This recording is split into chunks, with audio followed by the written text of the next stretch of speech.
Amy, let me tell you about a magical place that is so exactly designed to be enclosed space, year-round fun for the whole family that I bet you already know what I'm going to say before I even say the name. Let's say it together on 3. 1, 2, 3.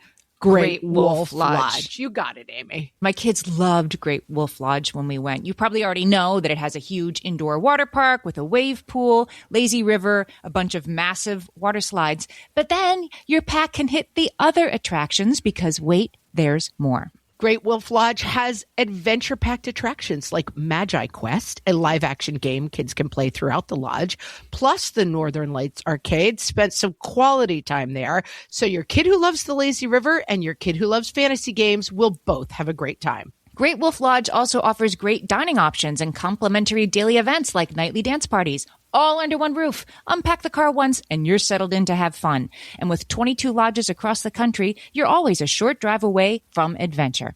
We've both had such great times at Great Wolf Lodge, so bring your pack together at a lodge near you. Learn more at greatwolf.com and strengthen the pack. Hey, everybody. Welcome to Fresh Take from What Fresh Hell, Laughing in the Face of Motherhood. This is Amy.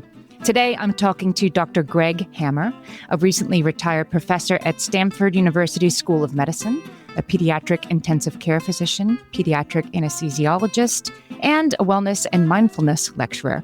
Greg has been a visiting professor and lecturer on wellness at institutions worldwide. Today, we're going to be talking about the winter blues and about his latest book, A Mindful Teen, helping today's teenagers thrive through gratitude, acceptance, intention, and non-judgment. Welcome, Greg.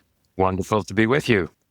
So let's start with the winter blues. Everybody knows what they are. We're soaking in it, as we like to say. We all feel it. But why? Why does this happen? Why does winter make us more prone to these feelings? I think really there are several reasons. One is that we just don't get enough sunlight in many cases, depending on where we live, of course, to some extent.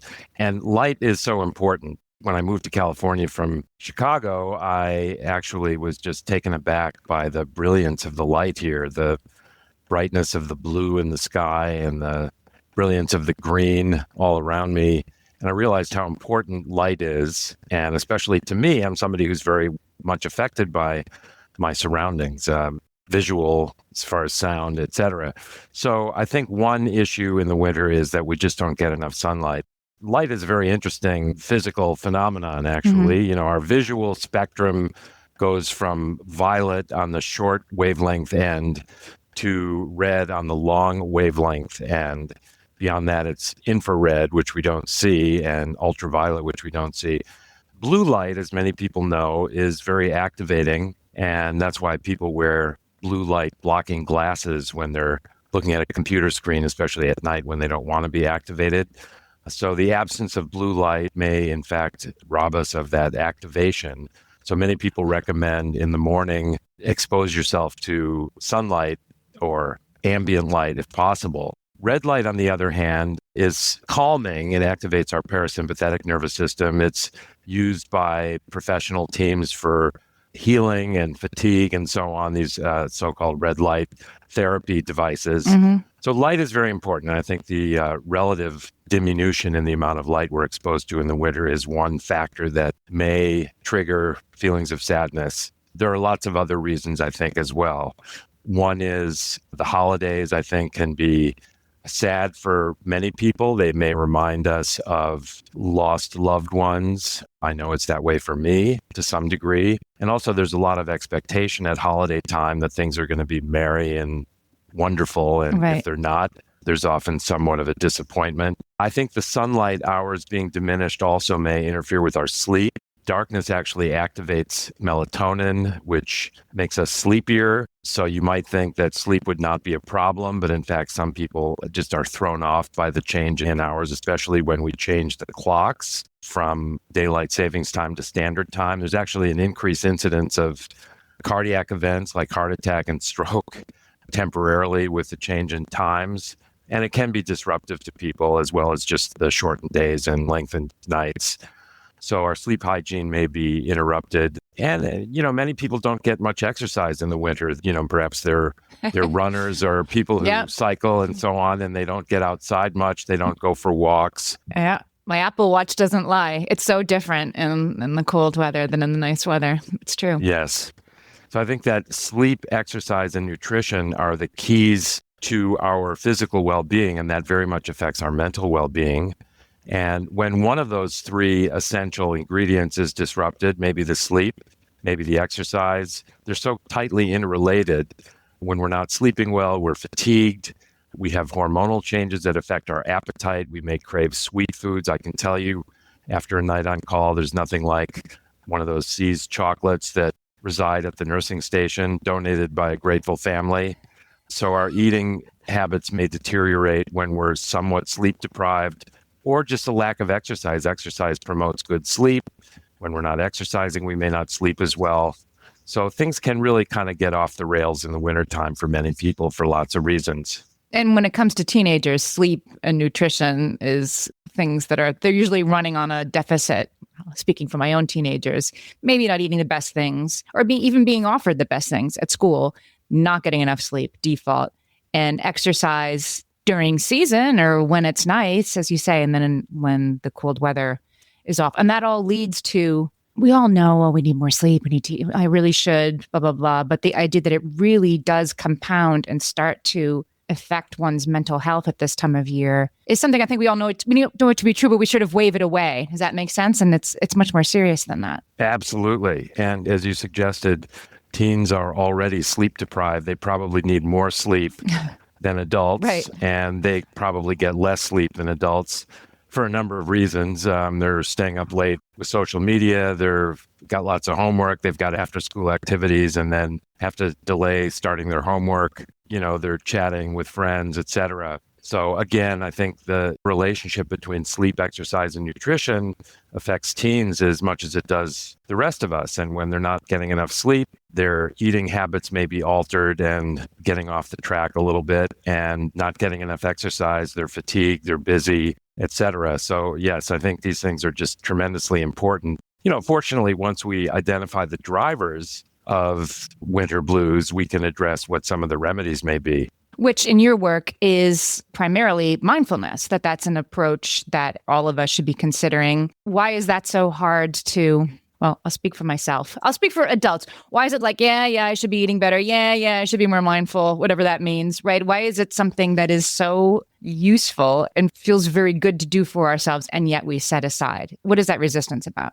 I'm not a psychologist or a psychiatrist, as you know, but I think this is a fascinating area, which may be a whole separate topic, but we do things that are good for us. We feel better, we're energized, etc. And yet we tend to shy away from a lot of those things. So something that may not take very long, that improves our mental health, just as things improve our physical well-being, as sleep, exercise, and nutrition, we tend to diminish them and the importance of those elements in our lives and set them aside. Why do we do that? I don't know. I think maybe one reason is we think we don't deserve to be happy. Many of us are very self-critical. This is a whole issue in my mindfulness meditation practice, which is called the gain practice. The N in gain is non-judgment, because we are overly judgmental, and often in a negative way, because we have a negativity bias. We tend to remember and focus on the negative and not the positive. And so we're very judgmental, and often in a negative way, of others, the world, and I think most notably, certainly in my case, ourselves. And so I think maybe we're down on ourselves, and this kind of gets into a self-propagating cycle where we're feeling a little bit badly about ourselves. We're overly self-judgmental.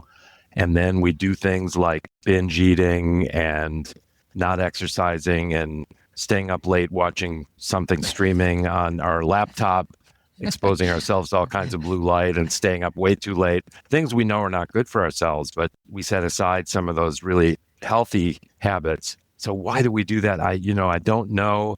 I do think it may have something at least to do in part with how self-judgmental we are. And when we feel badly about ourselves, we often just get in this very negative feedback loop, or positive feedback loop with negativity. Well, that's really interesting. And it's another very human instinct, I think, to see things in other people more clearly than we do in ourselves, right? So I would certainly say that there's times that my cranky teenagers and their moodiness, and they're stomping around the house all day is running the house. Of course, that could be true for their parents as well. Absolutely. Right? I'm talking to Dr. Greg Hammer. When we get back, we're going to talk about the GAIN method and mindfulness and what that all really, really means.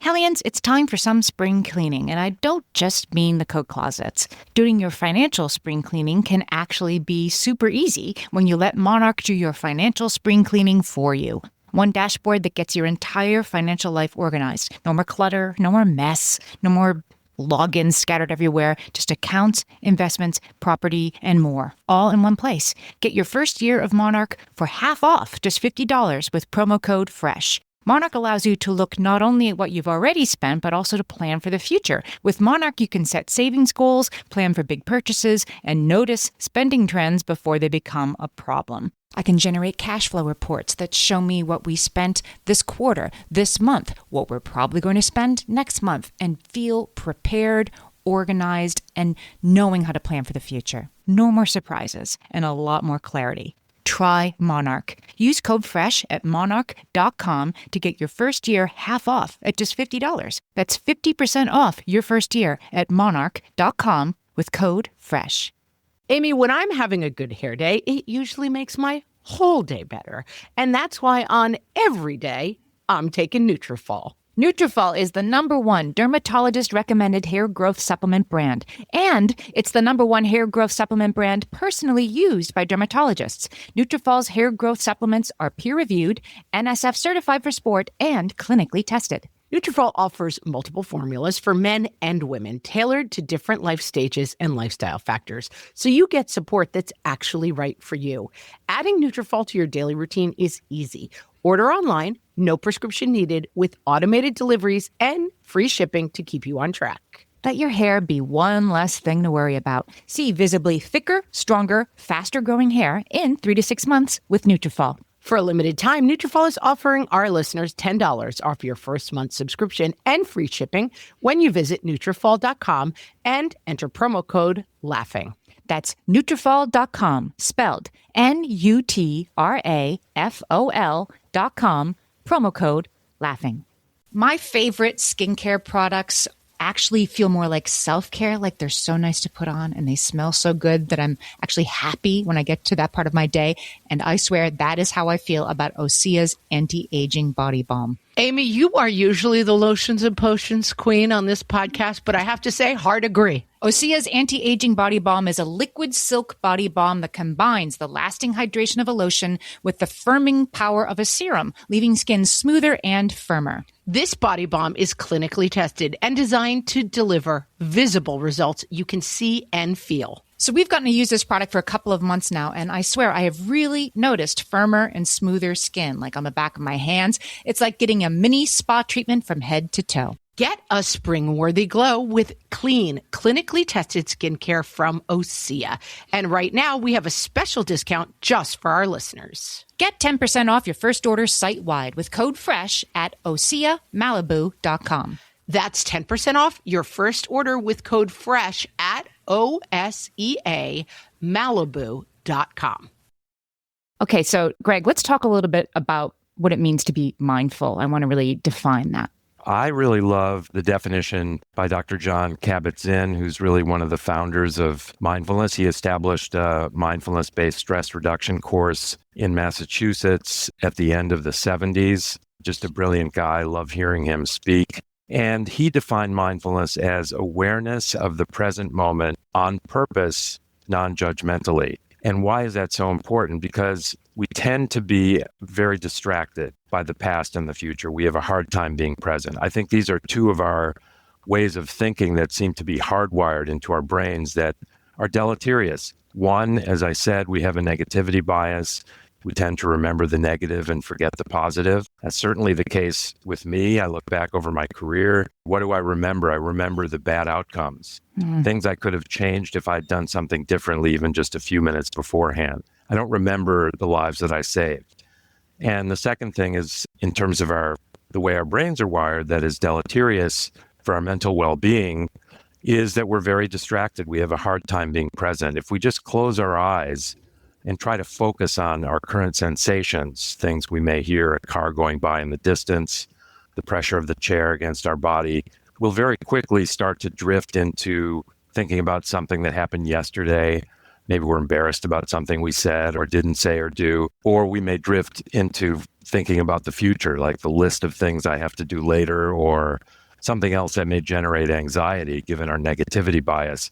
So it turns out that I really believe happiness is in the present moment. If we think about our happiest moments, maybe walking through the forest. I know this applies to me. I just love being in nature and feeling the soft footfall on the forest floor full of pine needles, the aroma that generates, the sunlight cascading through the treetops, the canopy 100 feet above us.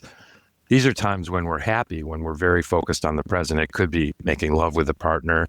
We're not really thinking about yesterday or tomorrow, hopefully. So happiness really resides in the present, and yet we have a hard time sitting there, being there. And so mindfulness practice, again, gives us tools to be more present. The second aspect of Dr. Kabat-Zinn's definition of mindfulness, awareness of the present moment on purpose. Why on purpose?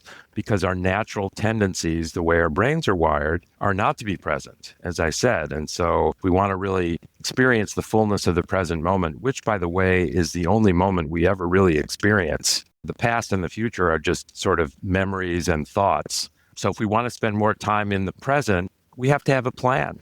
You know, it's just like with our physical well-being, we need a plan with regard to our sleep hygiene if we're going to really sleep well.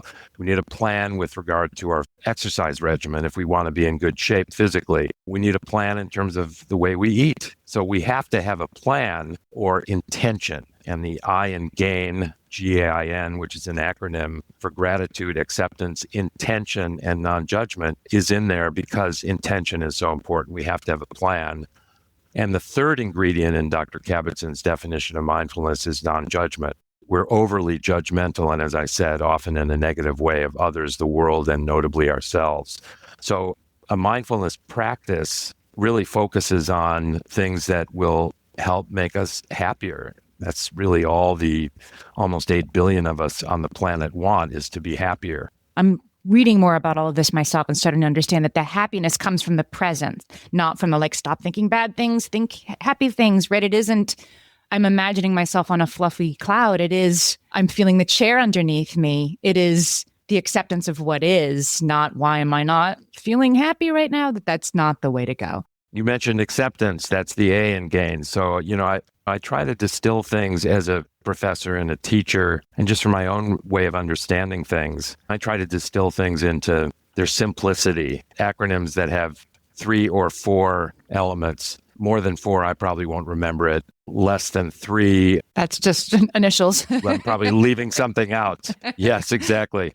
So I came up with GAIN, which after a lot of thinking about it, I think really the 4 pillars of happiness have to do with gratitude, acceptance, intention, and non-judgment. And we could dissect those further, but I think that really is inclusive. If you have a mindfulness practice, if you're sitting down to really try to focus on the present moment, do you move through these 4 things during that mindfulness practice, or are these sort of words to live by, or is it a little bit of both? Oh, absolutely both. So the GAIN practice I created really as something that can be done in as little as 3 minutes. So who doesn't have 3 minutes? Like I tell my trainees, set your alarm the night before 3 minutes earlier than you would otherwise get up in the morning. So if you have to get up at 5:30, set your alarm for 5:27 and go to bed 3 minutes earlier. So this just sort of underscores, first of all, it gets our intention started for this practice in advance. And who doesn't have 3 minutes? I think it's kind of humorous when you think about it. I mean, if we're not going to do something that helps us that takes 3 minutes, again, it begs the question of why are we not taking better care of ourselves and doing the things that make us happier?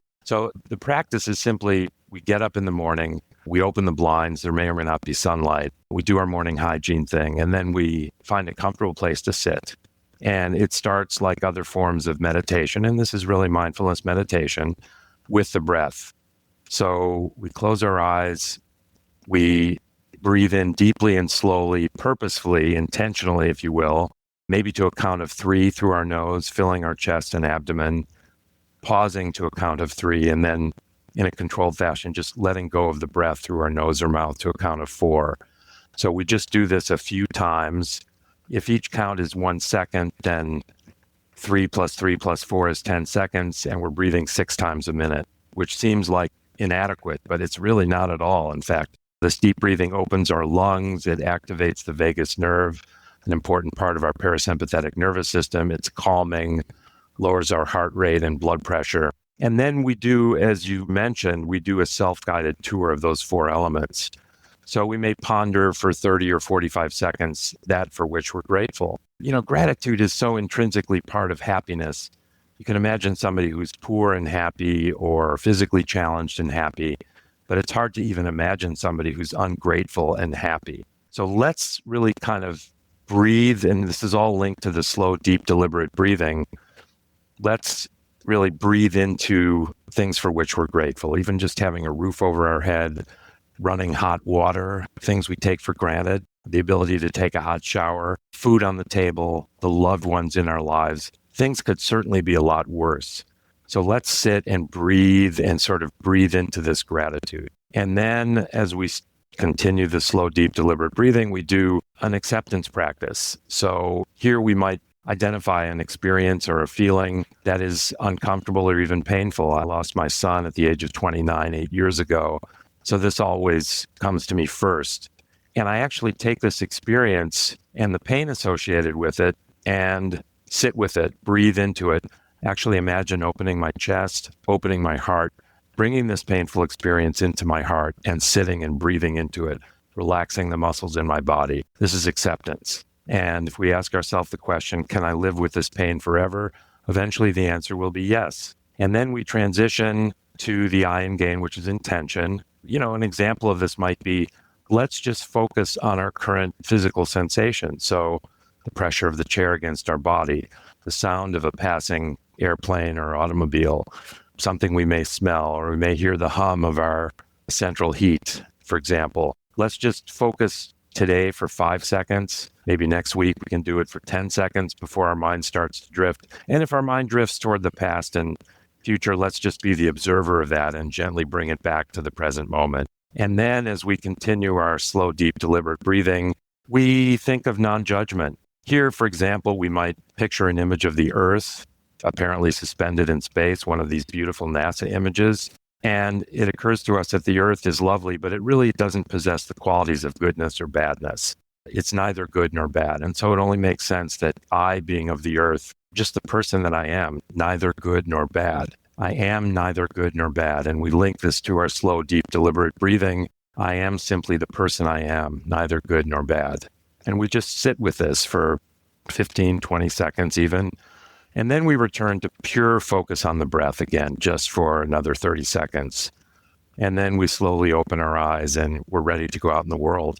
I mean, what an amazing experience. What a gift for us to get to do that for 3 minutes a day. And I'm still stuck on why do I know I'm supposed to do this and not begin each day with it? But it's an incredible practice and one I'm just starting to make part of my life. I wanted to talk a little bit about the mindful teen, and we'll talk more after the break. But your new book is about how teens can bring this in. And when you were saying about, I am neither good nor bad, I am just who I am, I thought, wow, the teenager in my life could really hear that right now. There is so much perceiving of the self the way other people see you or might see you, or the thing that somebody may have said. Just there's so much construction of the self that's about what other people think. It's easy to roll your eyes at it when you're outside of it and be like, that's how teenagers are. But it's, I think, incredibly stressful and sometimes painful when you are living that way, it occurs to me. I think that's the reason why a lot of us look back on our teenage years and think, boy, I really don't want to go through that again. Right. Because we are so self-judgmental and we do use how we think others perceive us.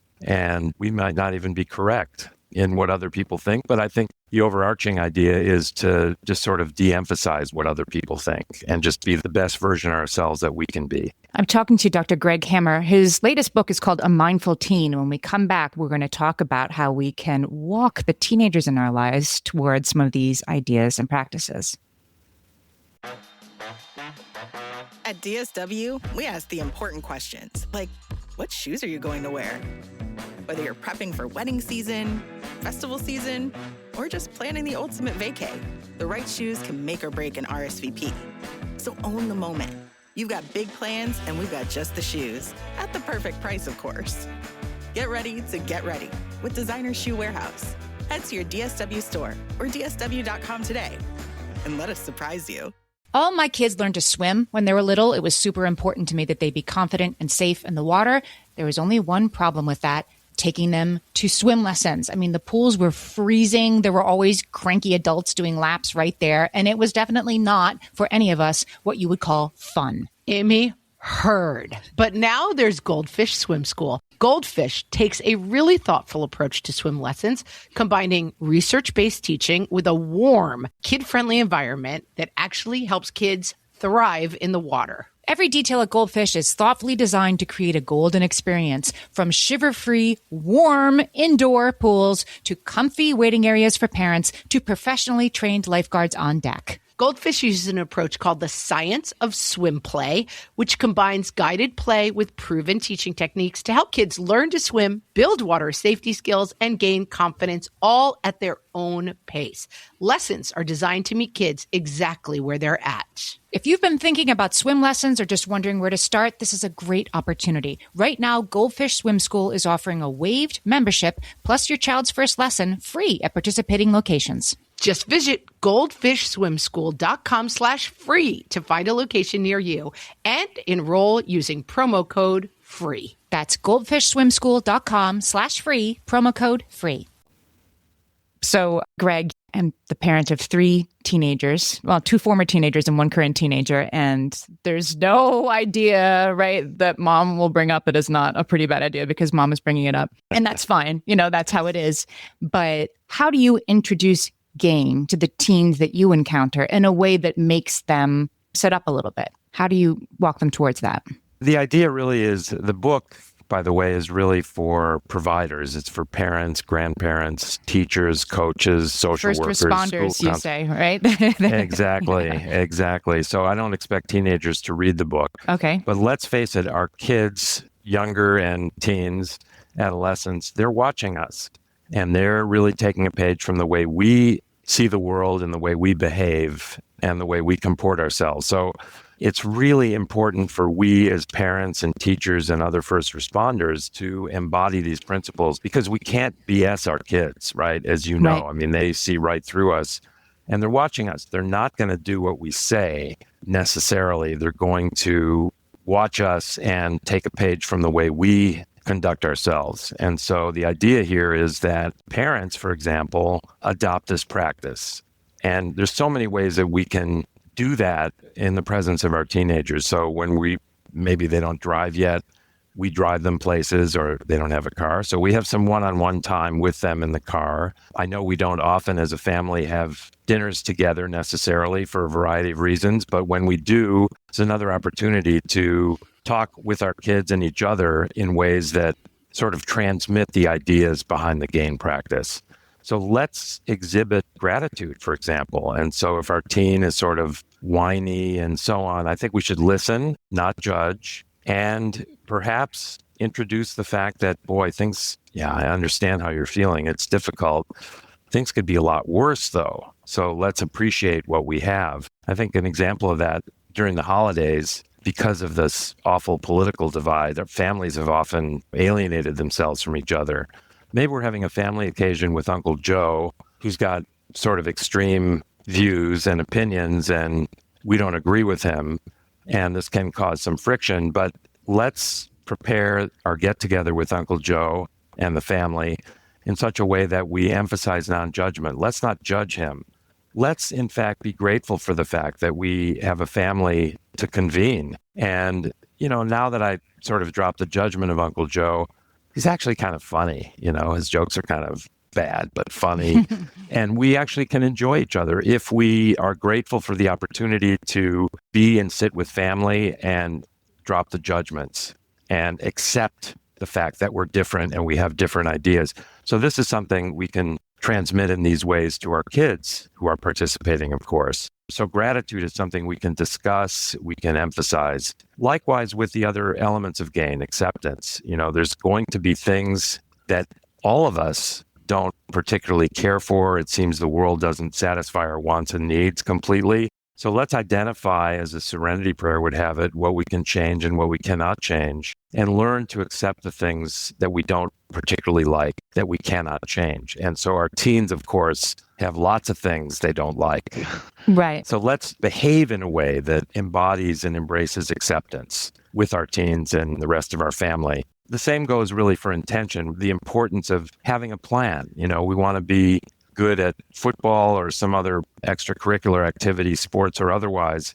Let's have a plan. Let's really prepare for that. Let's eat well to optimize our physical performance. Let's get enough sleep. Let's do the kinds of exercises that prepare us well for this. Let's have a plan, and not just for our physical well-being, for our mental well-being. This is something that we can embody, and therefore, even without discussing it overtly, we can demonstrate for our kids the importance of intention, and likewise with non-judgment. I think this is a really big one for all of us, but especially teenagers. I'm thinking about phones and how they have made us all more stressed and less mindful in the last 10 years. But when you were talking about the experience of being at holidays with family members with whom we might disagree, I feel like the default response has become, oh, here's Uncle Joe, and I don't want to talk to him, so I'm going to pull out my phone. And Uncle Joe might be on his phone the whole dinner because, I'm surrounded by crazy people who don't understand me, so I need to be checking various social media platforms instead of being present in the moment. Do you think we've become less mindful and therefore more stressed?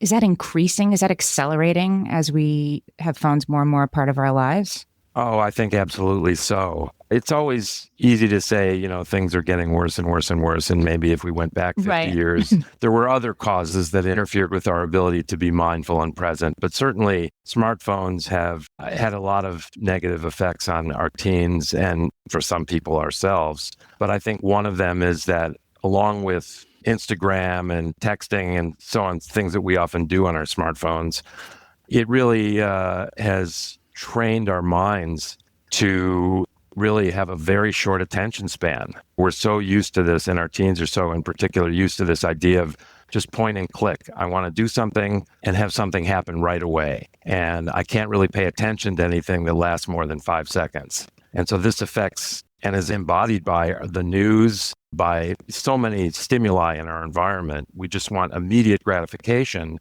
And I think that does have a lot to do with smartphones and social media in general. Absolutely. I want to ask a little bit about, because some of us have teens who really struggle with anxiety and depression. And a kid who's in that place, I think, can often become even more, their hackles up at anything the parent might say or do. How do you suggest that a parent approaches a kid who might really need a little more mindfulness in their lives without saying, I don't think the answer is to be like, so I learned about this new method and I think you should try it starting tomorrow morning. It's not that, but how do we approach them with open-heartedness and concern without pushing them further away? Well, I think, again, the idea is that we need to embody these principles ourselves first because our kids are watching us. We're not going to be able to tell them what to do as much as show them what to do by the way we behave and by the way we communicate. First of all, let me just say this, that the winter blues and seasonal affective disorder are on a spectrum, but seasonal affective disorder really is a different diagnosis. It really represents true depression. So if